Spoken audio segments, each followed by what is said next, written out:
नमस्कार, Chandrakant B Bhatt America से। मैं भारत, अमेरिका या दुनिया में लोग पुरस्कार, Nobel prize, Padmashri, Padma Bhushan, certificates, यहाँ भी लोग आते हैं, घूमते हैं, अपने आप को महान समझते हैं, महान कहते हैं। कभी कभी मैं बात करने की कोशिश करता हूँ ऐसे लोगों से, तब उसमें जो अहंकार मुझे दिखाई देता है, कभी सोच नहीं सकता। क्या पुरस्कारों से उनको महान कहा जाता है? उसकी गरीबी दूर, उसने जो किया वो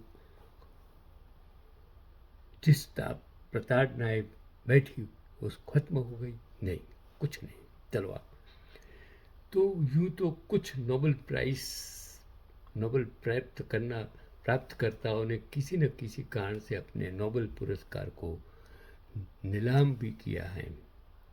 और जैसे फ्रांसिस किक, जिन्हें जेम्स वॉटसन के साथ नोबेल मिला था, उन्होंने 2013 में न कुछ साइंटिफिक रिसर्च के लिए दान करने हेतु अपना नोबेल पदक नीलाम कर दिया था। और जेम्स वॉटसन ने खुद भी फाइनेंशियल प्रॉब्लम के चलते अपना पदक बेचा था। आप समझ गए। मैंने कितने पद्म भूषण, पद्म विभूषण वाले लोग रोड पर वो मैंने देखा था। मुझे याद है कि एक औरत, उस चीफ मिनिस्टर की पत्नी, भारत में, ईस्ट में, रोड पर शाक भाजी बेचती थी, जिसको ये सौभाग्य मिला था। फिजिक्स का नोबेल प्राइज करने वाले लियोन लैंडरसन ने अपने अस्पताल के बिलों को भरने के लिए नोबेल पदक बेचा। तो 2021 के शांति नोबेल विजेता और रूसी पत्रकार ने यूक्रेनी बच्चों की सहायता के लिए अपना नोबेल बेचा। लेकिन इतिहास में यूं ही किसी को अपना नोबेल पदक गिफ्ट कर देने का कोई उदाहरण नहीं है। देखिए, हो सकता है मारिया मचाडो ने अपने देश को बचाने के लिए ये रास्ता चुना हो। फिलहाल इस खबर के बाद गांधी को नोबेल क्यों नहीं मिला पर बहस छिड़ गई, जिस पर किसी ने अपने विचार रखे, जो उसने पहले भी लिखा था। कि उसने लिखा कि मुझे हमेशा यही लगा कि गांधी हर सम्मान के ऊपर थे, और ये सच है कि वो थे और हैं, आज भी है। गांधी आप गलत साबित नहीं कर सकते। तो आप कितना भी गांधी को बदनाम करने, गांधी की संस्थाओं को खत्म करने की कोशिश आज कर रहे, मैं देख रहा हूँ, मैंने देखा है। तब क्योंकि विश्व का सबसे बड़ा सम्मान नोबेल, जब भी उनको देने की बात हुई तो किसी न किसी विवाद में पड़ने की वजह से उन्हें नहीं दिया गया। शायद ईश्वर ऐसा चाहता था कि वो महामानव बने रहे और हर पुरस्कार से ऊपर रहे। 2006 में नोबेल शांति पुरस्कार कमेटी के अध्यक्ष और नॉर्वे के प्रमुख इतिहासकार गेर लुंडेस्टैंड ने ये भूल स्वीकारते हुए कहा कि नोबेल के इतिहास की सबसे बड़ी चूक है कि गांधी को नोबेल नहीं दिया गया। ये भी माना जाता रहा कि नोबेल कमेटी ब्रिटेन की सरकार को नाराज नहीं करना चाहती थी, उस पर ब्रिटिश सरकार का दबाव था, पर यह बात महज अफवाह थी, मात्र स्टंट था। मजे की बात यह है कि उन्हीं गांधी के नक्शे कदम पर चलने वाले 3 लोगों को उसी कमेटी ने बाद में पुरस्कार दिया। पहले मार्टिन लूथर किंग, फिर दलाई लामा और तीसरा था नेल्सन मंडेला।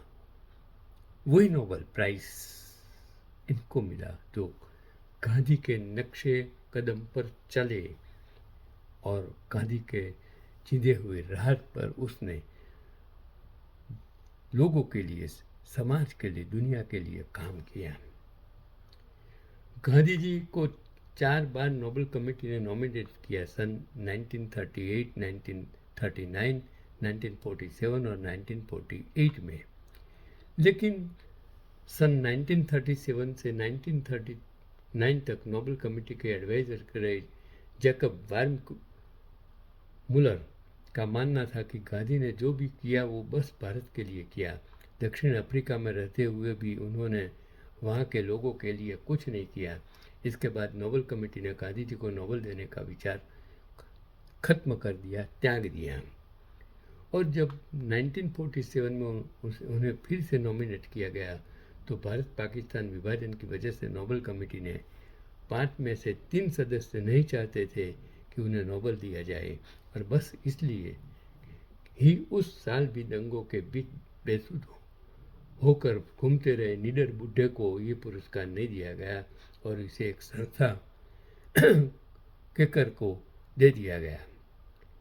अगले साल खुद केकर संस्था ने ही गांधी जी को नॉमिनेट किया और कुल मिलाकर उन्हें 6 लोगों ने नॉमिनेट किया गया, पर नॉमिनेशन की अंतिम तारीख के 2 दिन पहले ही उनकी मृत्यु हो गई और उस साल ये पुरस्कार फिर किसी को नहीं दिया गया। नोबेल कमेटी की ऑफिशियल वेबसाइट पर लिखा गया कि इस वर्ष कोई भी जीवित व्यक्ति इस पुरस्कार का हकदार नहीं है, जबकि ये पुरस्कार मरणोत्तर नहीं दिया जाता है। पर गांधी जी के लिए इस पर भी विचार किया गया, लेकिन उनका कोई भी वारिस नहीं था और न ही वे किसी संस्था के लिए काम करते थे, इसलिए उसको नोबेल पुरस्कार नहीं दिया गया है। गांधी गांधी ही है। गांधी और दुनिया का कोई नेता उनके बराबरी नहीं कर सकता है, ऐसा मेरा मानना है। गांधी विचार को आप मान नहीं सकते हैं, गांधी की संस्थाओं को खत्म कर दो, लेकिन गांधी को आप कभी भी खत्म नहीं कर सकते। यही आज का पैगाम। चंद्रकांत बेबट, अमेरिका से।